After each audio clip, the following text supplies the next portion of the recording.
Pues la semana pasada, después de lo que vimos en Apocalipsis 4, surgieron algunas dudas y se me pidió que tratáramos hoy un tema que podríamos llamarlo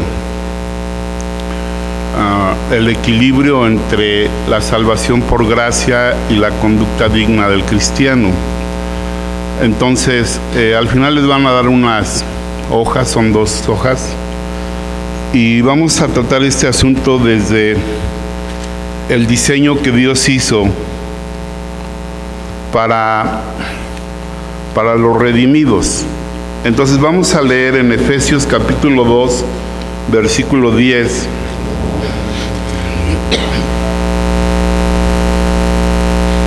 Una declaración que concluye el argumento del apóstol Pablo al escribir la epístola a los Efesios.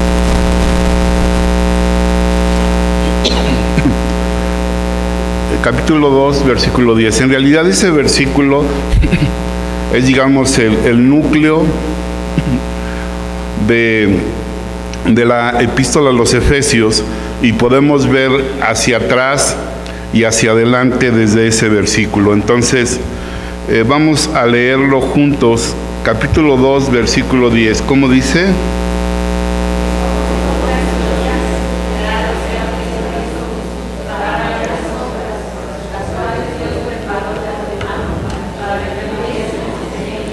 Bien, entonces el apóstol Pablo declara en este versículo cosas muy importantes. Dice que somos nosotros hechura de Dios. Se refiere a los redimidos, a los creyentes, a los que siendo pecadores hemos creído en Jesús como nuestro sustituto para pagar por el pecado en la cruz.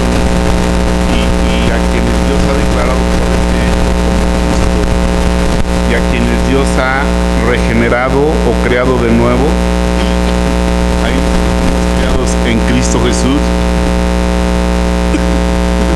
y entonces que nos justificó, nos regeneró y nos santificó.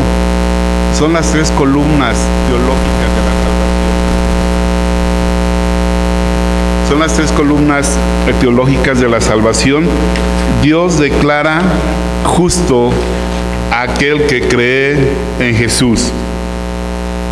En Jesús como el vicario, el sustituto de Él en la cruz. Dios declara justa a esa persona.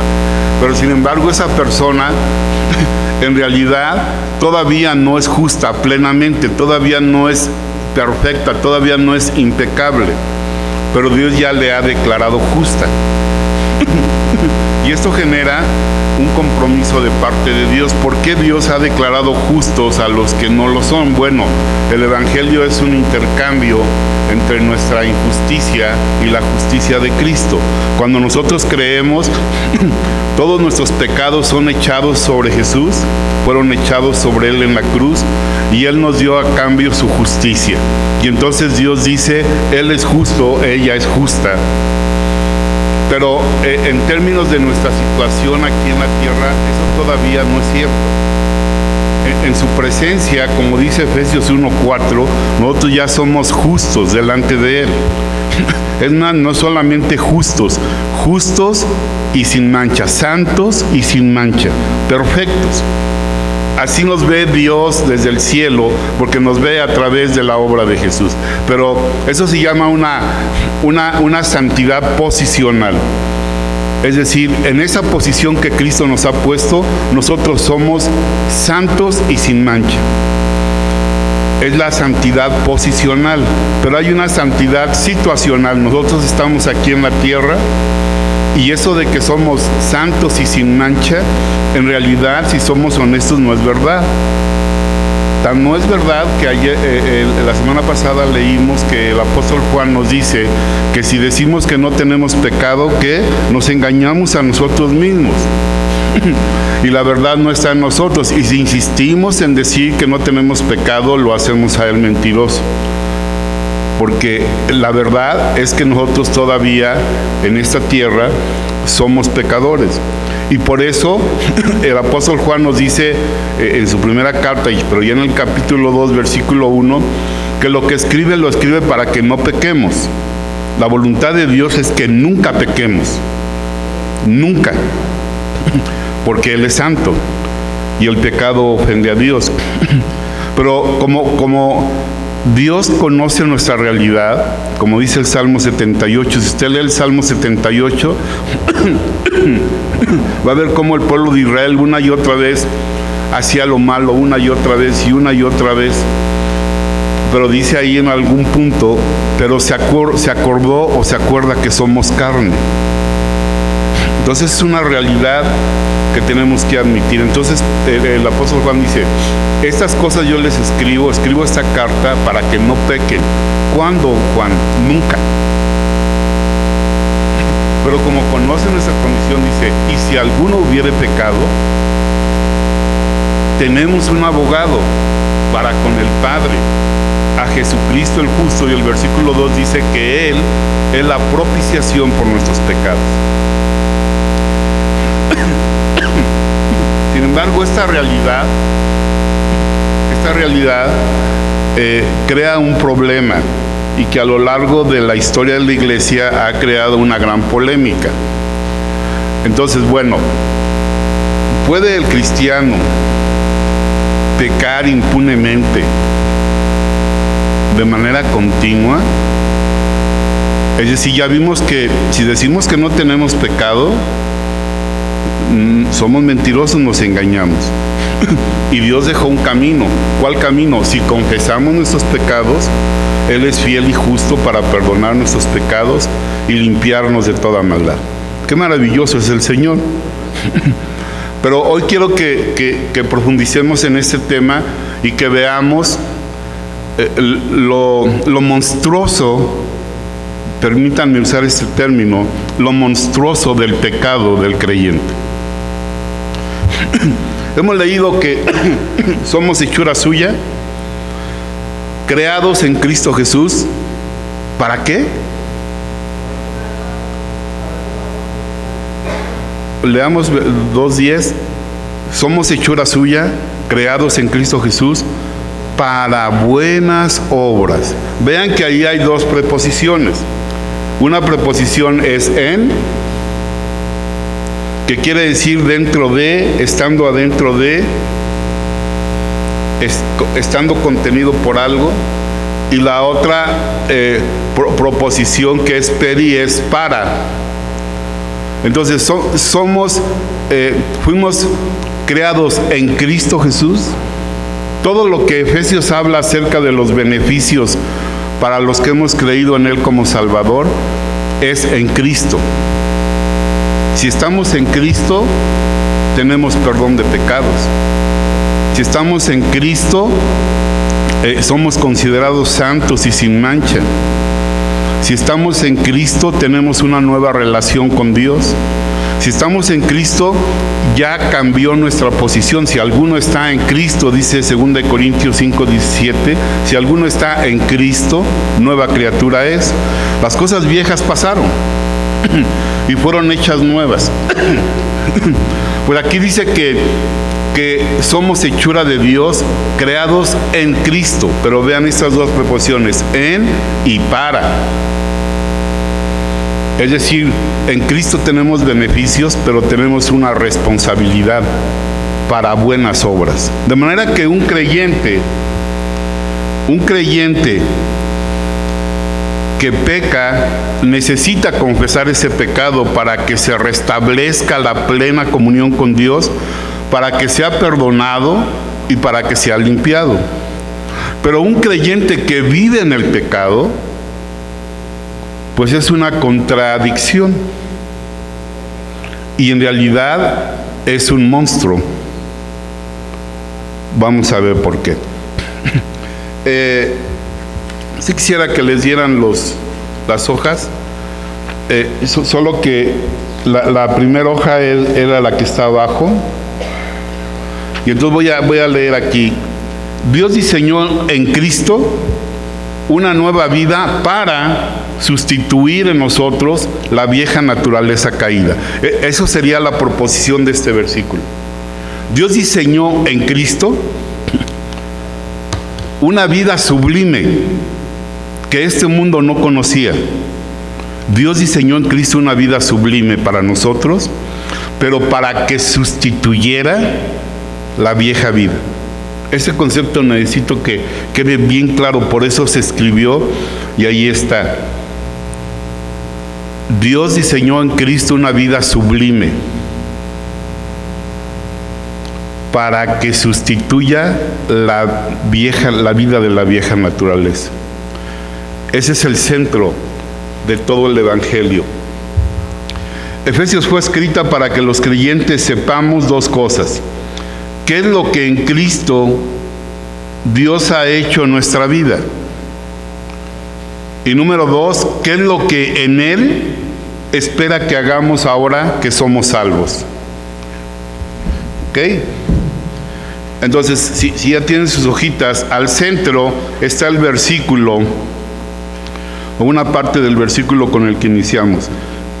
Somos hechura de Dios. Miren cuál es la palabra que se tradujo como hechura. Ahí es un sustantivo y es poema. Sí, es la de atrás. Es poema la palabra, es poema. Es la palabra que se usa para nuestra palabra poema. Me encanta porque quiere decir que somos un poema de Dios. ¿Qué le parece eso? Somos un poema de Dios. Los creyentes, los redimidos, Dios nos hizo, somos hechura, Él nos hizo, pero la palabra es poema. Él hizo un poema con nosotros. ¿Ustedes creen que Dios sabe hacer buenos poemas? Bueno, les puse ahí la palabra griega porque es muy significativa. Somos hechura de Dios. Acuérdense que mi objetivo hoy es que ustedes puedan entender lo que tenemos en Cristo, pero también lo monstruoso del pecado en la vida del creyente. ¿Está bien? ¿Estamos de acuerdo? Voy a tratar de que eso quede muy claro. Entonces, somos hechura de Dios, somos un poema de Dios. ¿No les parecería muy triste que siendo hechos como un poema, vivamos como un desastre? Que Dios nos ayude y que nos pueda hablar hoy, para que seamos desafiados por Dios, por su palabra, por su espíritu, para vivir como un poema, como el poema que Dios hizo de nuestra vida. Entonces, ahí en su hoja, ustedes van a poder ver la primera parte de Efesios. Efesios desde el capítulo 1, desde el versículo 2 hasta el 3, 21, desde el capítulo 1, versículo 3 hasta el 3:21, habla acerca de nuestra posición en Cristo. ¿Ya lo vieron? Y eso está manifestado de 5 formas. Es como un bosquejo sintetizado de Efesios. Primero, fuimos elegidos por el Padre, capítulo 1, versículos 3 al 6. Fuimos redimidos por el Hijo, del 7 al 12, y fuimos sellados por el Espíritu. Imagínense qué tipo de proyecto tiene Dios para una persona que la escogió desde antes de la fundación del mundo y que luego la pagó el Hijo con su sangre y que luego la selló el Espíritu Santo como propiedad de Dios. ¿Qué tipo de proyecto será ese? Vamos a descubrirlo. La segunda parte muestra 2 cosas que debemos conocer, y ahí se encuentra, 2 cosas que debemos conocer. Nuestra herencia, capítulo 1 del 15 al 18. Pablo dice que dobla sus rodillas y hace una oración. ¿Cuál es su objetivo al hacer esa oración? Que nosotros podamos entender que nosotros podamos entender cuál es la herencia a la que Dios nos ha llamado. Pablo quiere que nosotros lo conozcamos. Y para que eso sea posible, él ora diciéndole al Padre así: Padre, que tu Espíritu Santo alumbre los ojos del entendimiento espiritual de mis hermanos, para que ellos puedan saber, puedan conocer, puedan entender cuál es la riqueza de la gloria de la herencia a la que los has llamado. Y vean los términos que usa: la riqueza de la gloria de la herencia a la que los has llamado en los santos. Él quiere que sepamos eso y que lo entendamos. Número 3. Perdón, eso lo puse 2 veces, eso. Bueno, nuestra herencia. Y número 2, el poder que actúa en nosotros. Algún día me gustaría hablarles acerca del versículo 19, sobre todo del capítulo 1. El poder que actúa en nosotros. El versículo 19 dice que Pablo quiere que sepamos, conozcamos y entendamos cuál es la supereminente grandeza de su poder para con nosotros los que creemos, ¿sí? Según la actividad del poder de su fuerza. En ese solo versículo se agolpan 4 términos que se traducen en poder. Es un versículo impresionante. Y dice que ese poder es el que resucitó a Cristo de los muertos. Y que ese poder actúa en nosotros. Después, en el tercero, que sería, porque puse 2 veces lo que debemos conocer, pero luego nuestra posición. Esto ya es en el capítulo 2 donde se encuentra nuestro versículo. Nuestra posición sin Cristo. Si ponen los versículos y los leemos, vamos a leer quiénes éramos y dónde estábamos sin Cristo. Léanlo, por favor.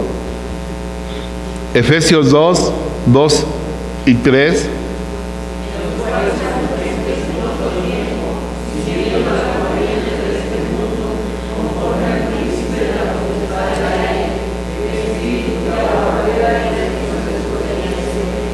Ok, y ahora si leen ustedes el versículo 11 y 12, que también describe lo que éramos sin Cristo, y lo agregan ahí. Sí. ¿Cómo dice?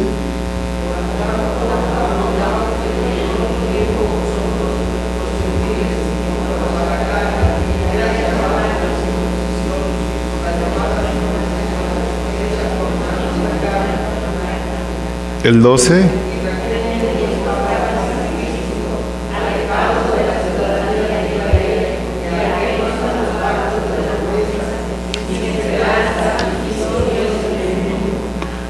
Estos versículos 2, 3, 11 y 12 describen lo que éramos y dónde estábamos sin Cristo, siguiendo la corriente de este mundo, según el príncipe de la potestad del aire. Eso es lo que éramos. Nadie viene de otro lado, todos venimos de ahí. ¿Ok? Pero vean ahora lo que somos en Cristo. Capítulo 2, versículo 1, ¿cómo dice?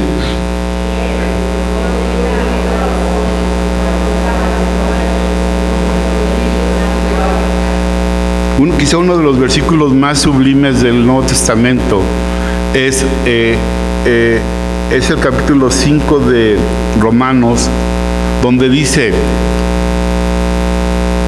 porque si cuando éramos enemigos, 5:10, porque si siendo enemigos de Dios, fuimos reconciliados con Dios por medio de la muerte de su Hijo, mucho más, habiendo sido ya reconciliados o estando ya reconciliados, seremos salvos por su vida. Pero ¿a dónde nos fue a buscar Dios? Entre sus enemigos. Unos versículos antes dice: pudiera ser que alguno muriera por un justo, creo que es el versículo 8, Pudiera ser que alguno muriera por un justo, pero Dios muestra su amor para con nosotros en que siendo aún pecadores, Cristo murió por nosotros. Ahí nos fue a buscar, de ahí nos sacó. Entonces, en Cristo fuimos resucitados cuando estábamos muertos en delitos y en pecados. Y luego del 4 al 10, 2, 4 al 10, vamos a leerlo, es maravilloso esto. Dice que, pero Dios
Entonces, imagínense el cambio que produjo Dios.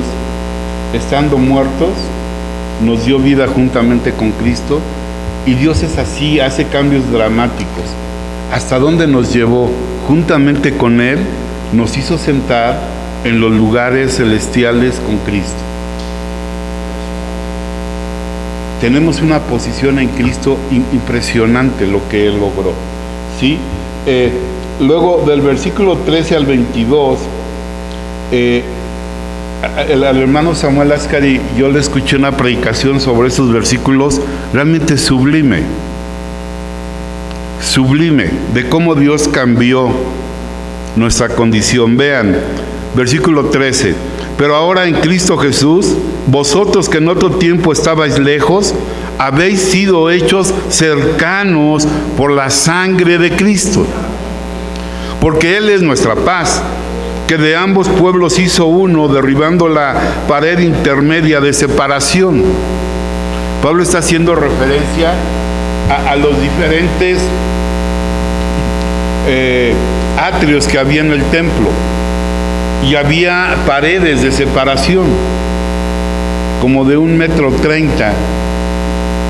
Y había un atrio de los gentiles.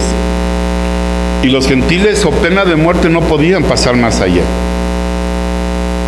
Si pasaban más allá y los oficiales del templo los sorprendían, eran irremediablemente muertos. Y Pablo está diciendo, ustedes que estaban lejos, la sangre de Jesús los ha hecho cercanos. Hebreos 10:19 es maravilloso porque había 3 atrios, pero había en realidad 4 atrios, porque había un atrio de los gentiles, había 2 atrios de los judíos, el de las mujeres y el de los hombres, y había un atrio de los sacerdotes. Y como que mostraban lo difícil que era estar cercano a Dios. Los más cercanos eran los sacerdotes. Y una vez al año, el sumo sacerdote que le tocaba en suerte oficiar ese día podía entrar al lugar santísimo. Pero Hebreos 10:19 dice que Cristo nos hizo tan cercanos que tenemos libertad para entrar no al atrio de los gentiles, no al atrio de las mujeres judías, no al atrio de los hombres judíos, no al atrio de los sacerdotes, sino que tenemos libertad para entrar al lugar santísimo. por el camino nuevo y vivo que nos abrió Cristo por medio de su sangre y de su cuerpo muerto en la cruz, que representaba el velo. Por eso cuando Cristo muere, el velo del templo se rasga y se quita la división que había para llegar a la presencia de Dios. Y ahora los que creemos en Jesús como nuestro sustituto, como nuestro Señor y Salvador, tenemos libertad para entrar al lugar santísimo, a la presencia de Dios. Imagínense lo que en el Salmo 27, en el versículo 4, expresaba David, porque David podía entrar, porque él tuvo esa oportunidad, por tener el arca y ponerla atrás, atrás en su casa, primero en una casa y luego atrás en su casa, digamos en el jardín, y le hizo una tienda, y él podía entrar. El templo estaba abandonado, pero él tenía el arca y entraba como un tipo de la gracia. Y ahí en el versículo 4 del Salmo 27 es maravilloso, porque dice: una cosa yo he demandado a Jehová y esta voy a buscar. ¿Cuál, David? ¿Cuál cosa? Yo quiero estar todos los días de mi vida en la casa de Jehová. Yo quiero entrar todos los días a su presencia. Todos los días quiero entrar a su presencia. ¿Para qué, David? ¿Para qué quieres entrar a la presencia de Dios? Para contemplar la hermosura de Jehová. Y para inquirir, para preguntarle en su templo. Qué maravilloso vivía David, ¿verdad? Pero sabe una cosa, hermano.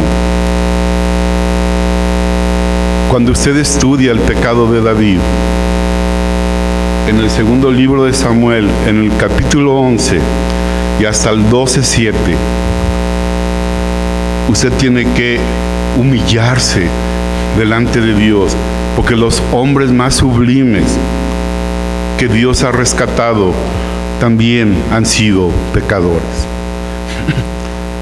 También han sido pecadores.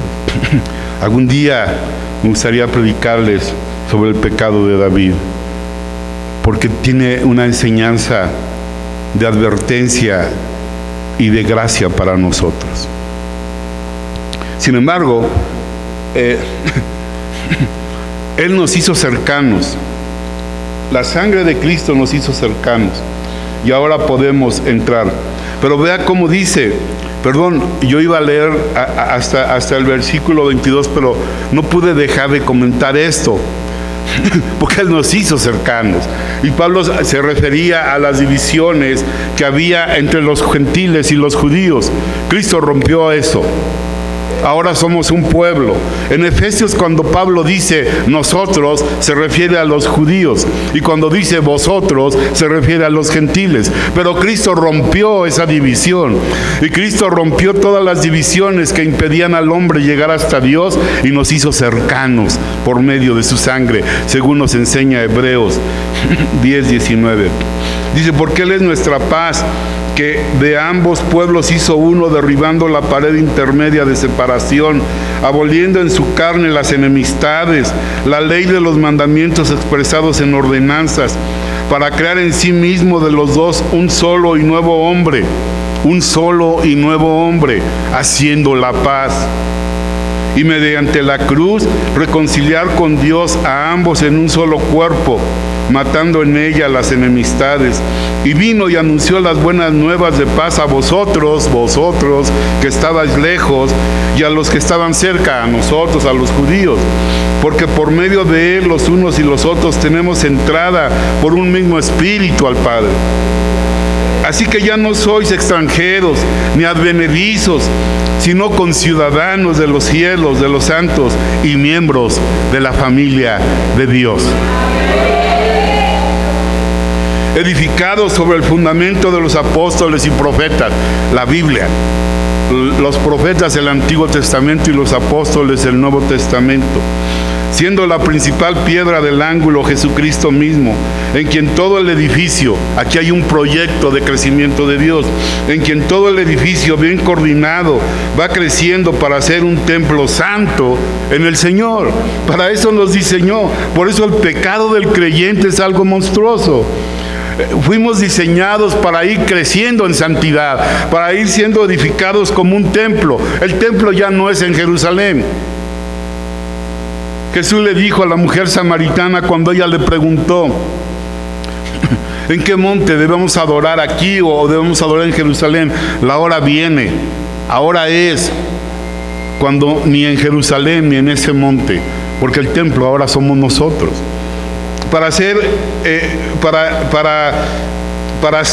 un templo santo en el Señor, en quien vosotros también sois juntamente edificados para morada de Dios en el Espíritu. ¿Cómo debe ser la vida de una persona donde Dios se ha dignado venir a vivir?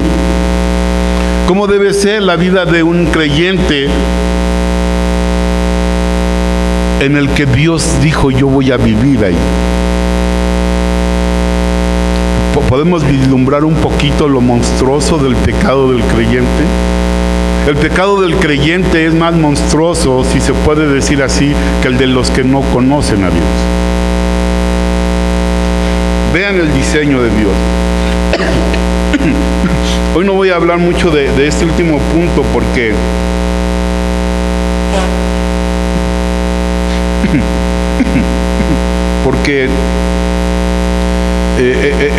es una cosa muy extensa. Le puse la vida de la cuarta dimensión. Pablo revela un misterio de la vida nueva en Cristo. Él dice del 3:1 al 13 que a él le fue revelado un misterio que estaba oculto desde los tiempos antiguos, que Dios juntaría a los judíos y a los gentiles, pero algo más, que Dios diseñaría una vida que no pertenece a esta dimensión. Y la segunda parte del capítulo 3 es la oración de Pablo para que los creyentes descubramos esa vida. Y habla de una dimensión cuádruple. Es decir, dice la altura, la anchura, mejor lo leemos, ¿verdad? Como dice capítulo 3, fíjense cómo dice Pablo a partir del versículo 14. Por esta causa doblo mis rodillas, otra oración de Pablo, ante el Padre de nuestro Señor Jesucristo, de quien toma nombre toda la familia en los cielos y en la tierra, para que os dé conforme a las riquezas de su gloria el ser fortalecidos con poder en el hombre interior. Es decir, Dios diseñó una vida que ahora la Biblia la llama nuevo hombre u hombre interior, y la oración de Pablo era que ese hombre interior, que es la vida de Jesús adentro de nosotros, fuera fortalecida con poder, que creciera y que se comiera la vieja vida, que creciera esa vida. Pablo ora para eso. Oro para que sean fortalecidos con poder en el hombre interior por su Espíritu, para que habite Cristo, vea, para que Cristo sea el que viva, para que podamos decir: ya no vivo yo, mas Cristo vive en mí.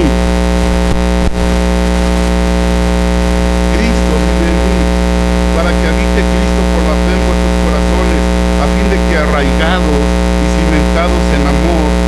Algunos han interpretado este pasaje como las cuatro dimensiones del amor de Dios, pero está hablando del amor de Dios que diseñó una vida, un hombre interior que no pertenece a esta dimensión. Y por eso dice: para que habite Cristo por la fe en vuestros corazones, a fin de que arraigados y cimentados en ese amor, seáis plenamente capaces de comprender con todos los santos. Y va a hablar de la dimensión de ese hombre interior, cuál sea la anchura, la longitud. Habla de longitud y anchura, es muy extraño. La profundidad y la altura, y de conocer el amor de Cristo que excede a todo conocimiento, para que seáis, ve otra vez, para que seáis llenos de toda la plenitud de Dios. esto es un mundo plano, sería un mundo plano. No se puede recortar hojas, se puede hacer una ciudad.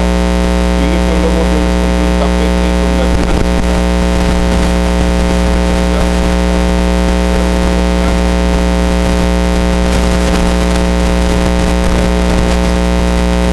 La capacidad de la ciudad se vuelve un mundo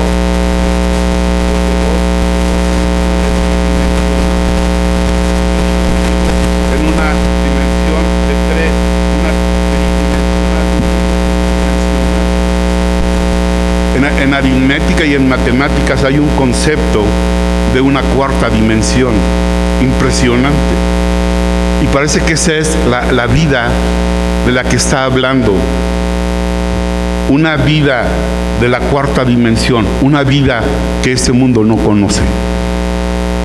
Y Pablo quiere que lo conozcamos. Es el diseño de Dios. Es una vida impresionantemente superior a la que se puede aprender en cualquier universidad, en cualquier escuela de filosofía. La vida que Dios diseñó. Entonces esta vida es nuestro destino. Nosotros un día vamos a vivir plenamente esa vida. Primera de Juan, capítulo 3, versículo 2 nos habla acerca de esto. Dice: amados, ya somos hijos de Dios. Ahora somos hijos de Dios. Gracias a Dios. Y hemos pasado de muerte a vida. Nuestros pecados han sido perdonados. Hemos sido declarados justos. Hemos nacido de nuevo. Y el Espíritu Santo nos está santificando día a día. Pero todavía no se ha manifestado lo que hemos de ser. Pero vean el final. Pero sabemos que seremos semejantes a Él. Esa vida se va a desarrollar plenamente cuando Él venga. Pero entre tanto que estamos aquí en la tierra, ¿qué tanto crece esa vida?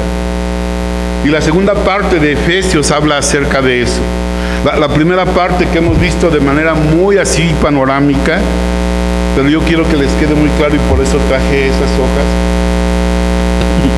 Nos habla acerca de la posición que en Cristo tenemos. Por la segunda parte que aparece abajo, como dice, una vida congruente a nuestra nueva posición en Cristo. Y va desde el capítulo 4, versículo 1 hasta el 30. Es decir, capítulo 1 hasta el 3, 23, habla acerca de nuestra posición en Cristo, de la salvación. La salvación por gracia, no por obras. Y Pablo lo quiere establecer muy claramente y por eso lo va a separar. Ustedes son salvos por gracia, no por medio de las obras, por medio de la fe, y ni siquiera la fe es de ustedes, es un don de Dios. Pablo quiere que quede clarísimo eso. Pero a Pablo lo acusaban. Si usted lee capítulo 5 de Romanos al final, Pablo se atreve a decir algo: pero cuando abundó el pecado, sobreabundó la gracia. ¿Y sabe de qué lo acusaban? De que él enseñaba: hagamos males para que nos vengan bienes. Mientras más pequemos hay más gracia. ¡Qué barbaridad! Por eso el capítulo 6 empieza diciendo Pablo: ¿qué pues? ¿Perseveraremos en el pecado para que la gracia abunde? En ninguna manera. No digan esa salvajada. De ninguna manera. Porque los que habéis muerto al pecado, ¿cómo viviremos aún en él? Y si usted le hace al versículo 11, Pablo hace una comparación o nos da el simbolismo del bautismo, que fuimos bautizados en la muerte de Cristo, para que seamos resucitados, levantados a una nueva vida, a una novedad de vida.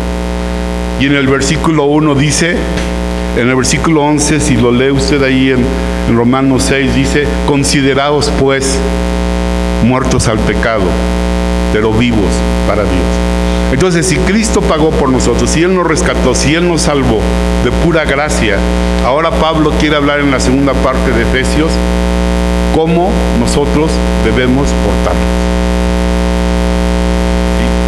Y vean el capítulo 4, versículo 1, cómo dice él. Me encanta porque él dice dos veces, en el capítulo 3 y en el 4 se introduce diciendo algo.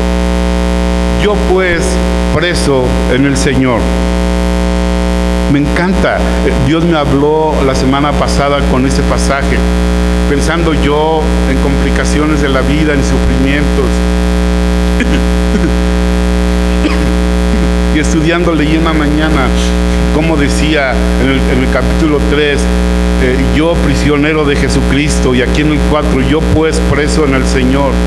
Saben, Pablo estaba esposado, encadenado de su muñeca a la muñeca de un soldado romano. Él tenía ciertos beneficios, pues no vivía en la cárcel, vivía en una casa, pero era como si fuera su chip, ¿no? Estaba encadenado a la muñeca de un soldado romano. Entonces, él aparentemente era prisionero de Roma, pero todo ese padecimiento que él haya pasado, él no se consideraba prisionero de Roma. Te digo esto porque cuando yo lo leí, cuando yo lo entendí, yo me sentía prisionero de sufrimientos de la vida. Y pensaba en algunas cosas por las que pasamos, o estamos pasando, y decía, ¿cómo entender esto? Pero cuando leí eso, entendí que Pablo entendía que los sufrimientos que estaba pasando en Roma como prisionero eran parte del plan de Dios para su vida.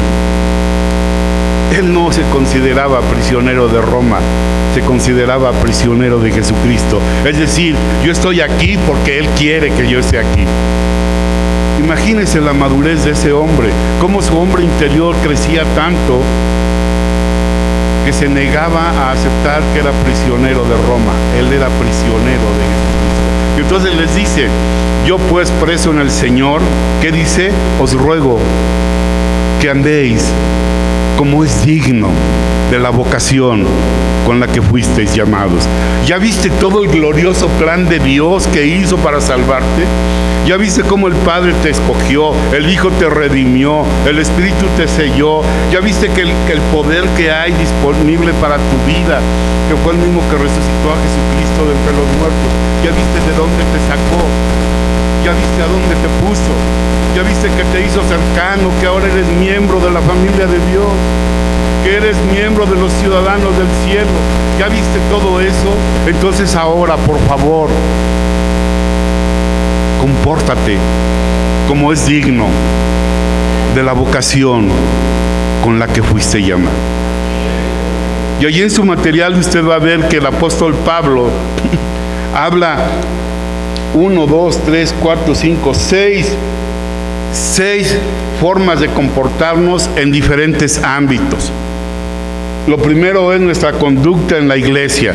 Estúdielo en su casa. Del capítulo 4, del 1 al 16, habla de cómo debemos conducirnos en la iglesia.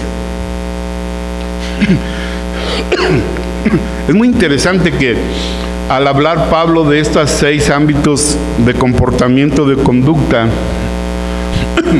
empezó por la iglesia, ¿no creen? Todos los pecados ofenden a Dios, todos.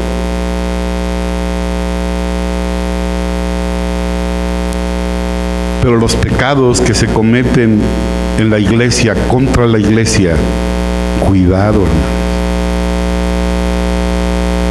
El apóstol Pablo empieza diciendo cómo debemos conducirnos en la iglesia. Estúdielo en su casa.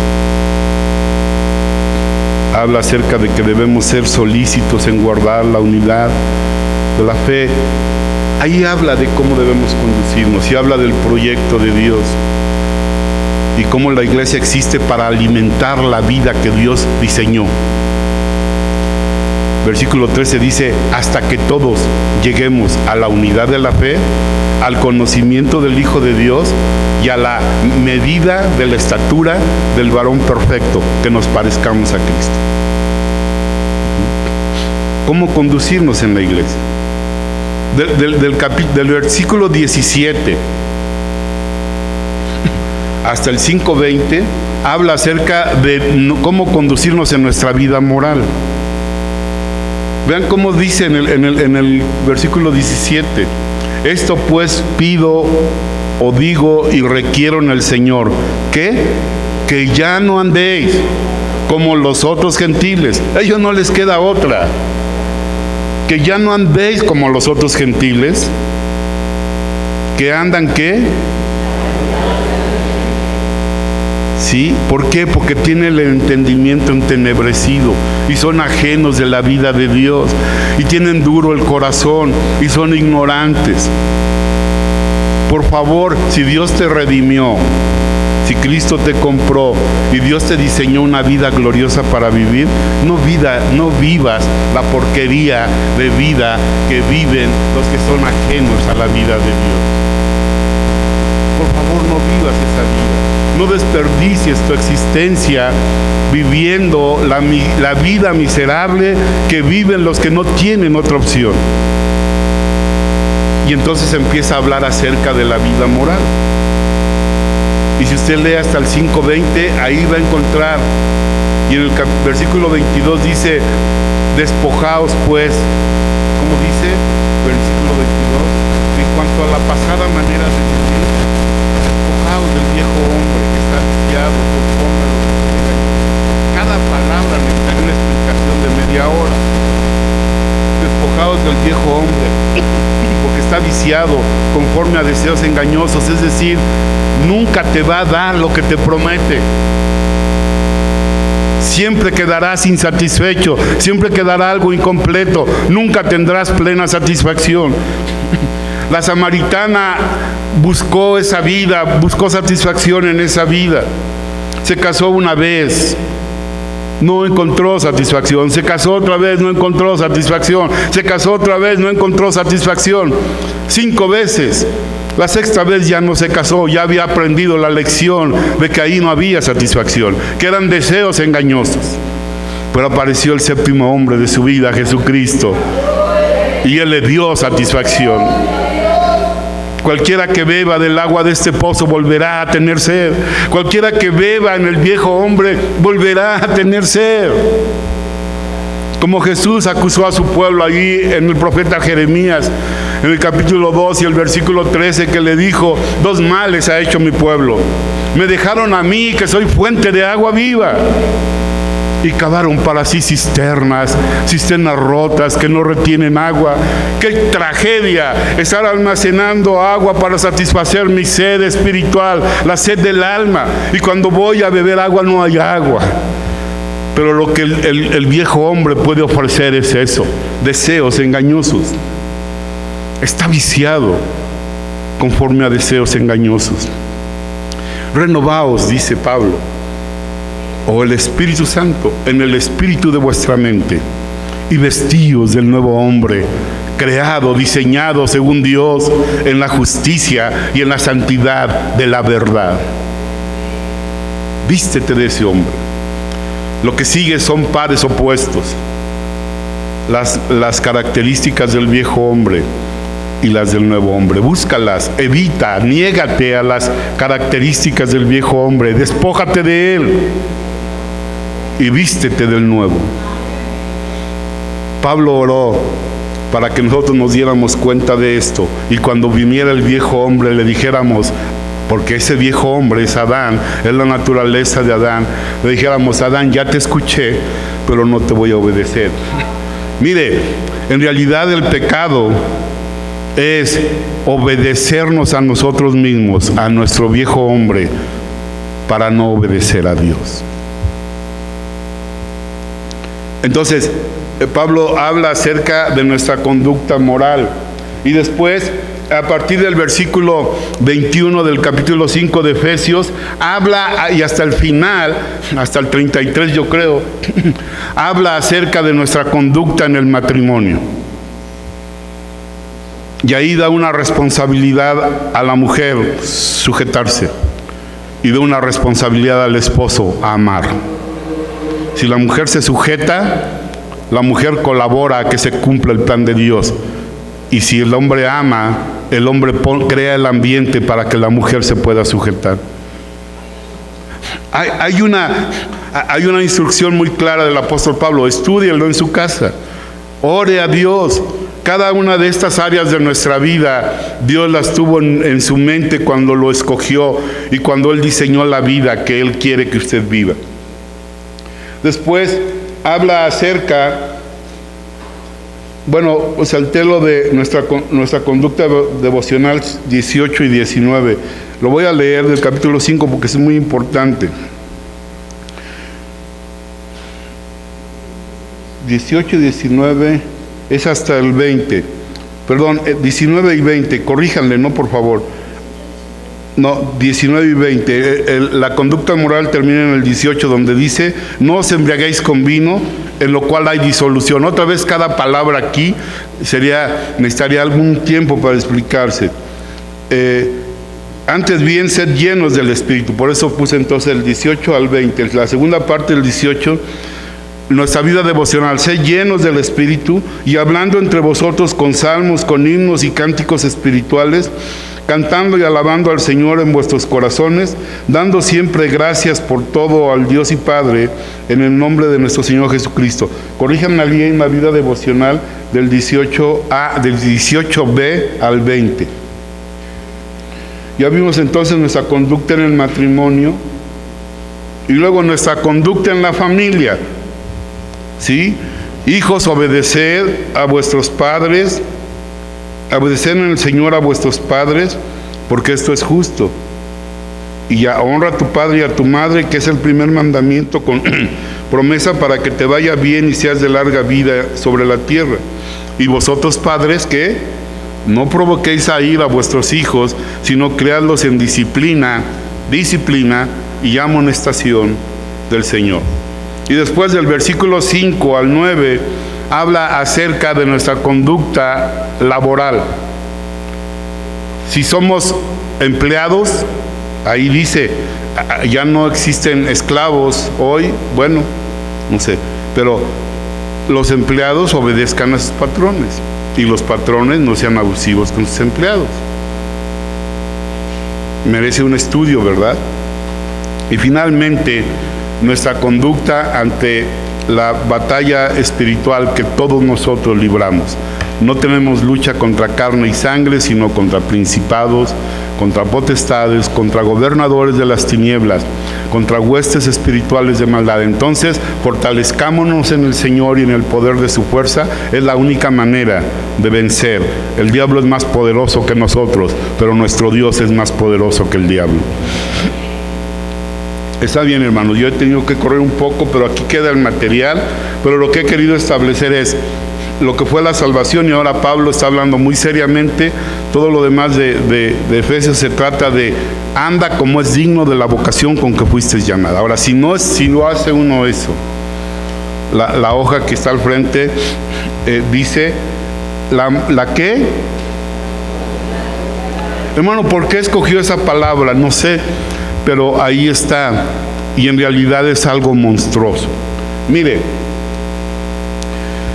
el que practica, 1 Juan 3, 8a, el que practica, vea, la palabra es poión, es el mismo término de poema,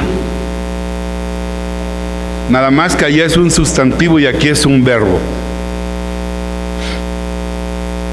El que practica el pecado.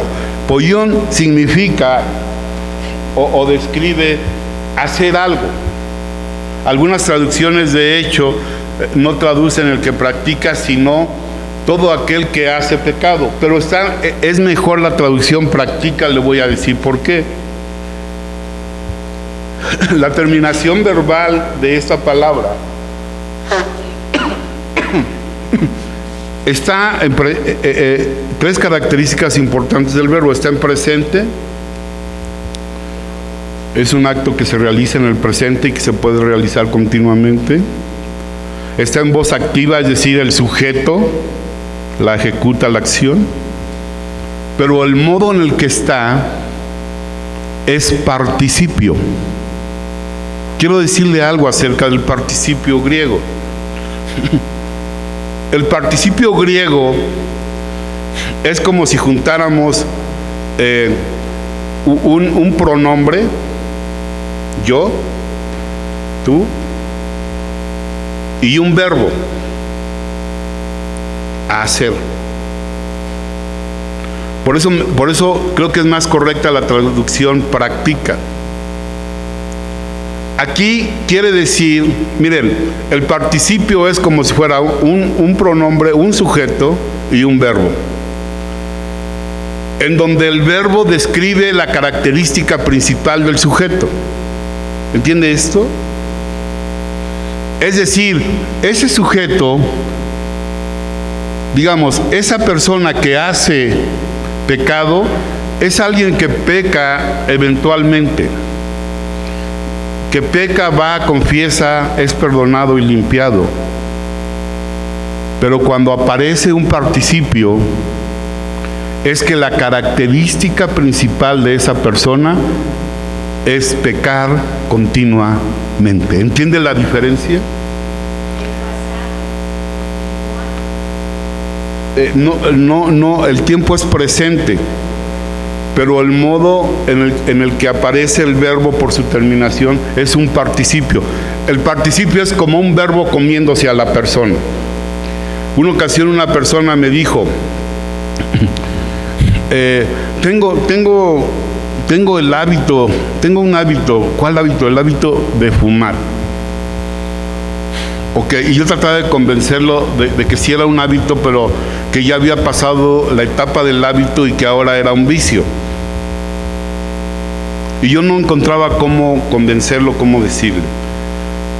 Y le digo, es que me parece como que esto ya es un vicio. Y dice, es que tengo 20 años fumando y no sé, yo cuando quiera lo dejo. Y entonces le dije, ¿sabes qué? Tú no tienes el hábito de fumar. El hábito te tiene a ti. Pues esto es un participio, ¿sí? Eso es un participio. El apóstol Pablo dijo 3 cosas acerca de lo que le era permitido hacer. Todo me es lícito, pero no todo conviene. Ok, podemos decir que fácil, ¿no? Pues no me conviene, no lo hago. Aunque alguien que tiene un vicio, aunque no le convenga, lo hace. La mujer adúltera sabía cuál era la penalidad por el adulterio. Y de hecho era lo que, cuando la llevaron a Jesús, dijeron, ¿nos autorizas tú para estar de acuerdo con Moisés a que la apedreemos? Ella sabía, ¿por qué lo hacía? Porque el verbo se había comido a la persona, ¿sí? Ella sabía. Todo me es lícito, pero no todo conviene. Podemos vivir en eso. Y bueno, pues no hago lo que no me conviene. ¿Por cuánto tiempo? ¿Por cuánto tiempo? Pablo dijo lo segundo, todo me es lícito, escuche, pero yo no me pondré bajo la potestad de nada, es decir, no voy a comprometer mi fuerza de voluntad.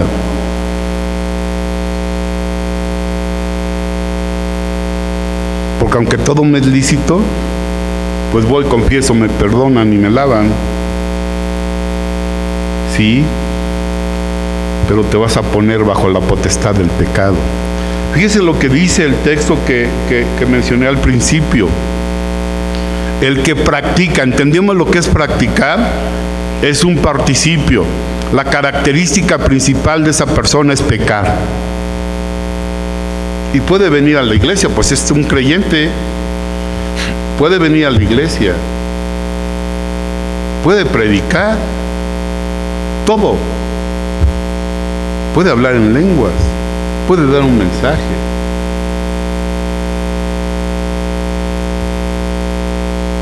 Pero el verbo pecar se ha apoderado de su persona. No digo para criticarlo porque es digno de conmiseración. Pero es necesario que algo pase en su vida. Pero vean lo que dice, el que practica el pecado, ¿qué dice la segunda parte de ese versículo? Es del diablo. Qué fuerte está eso, ¿no? El que practica, no el que peca, fíjense, el que peca es el que peca, pero el que practica el pecado, el que el verbo pecar se ha apoderado de él, es el diablo. Híjole, ¿no? ¿Qué significa eso? Significa que le damos potestad al diablo sobre nuestra vida. En la Biblia hay un libro en el que el diablo le pidió permiso a Dios para atormentar a un hombre. ¿Recuerdan qué libro es? El escritor ruso Dostoyevsky 3 días no durmió y dice que se movía como león en su recámara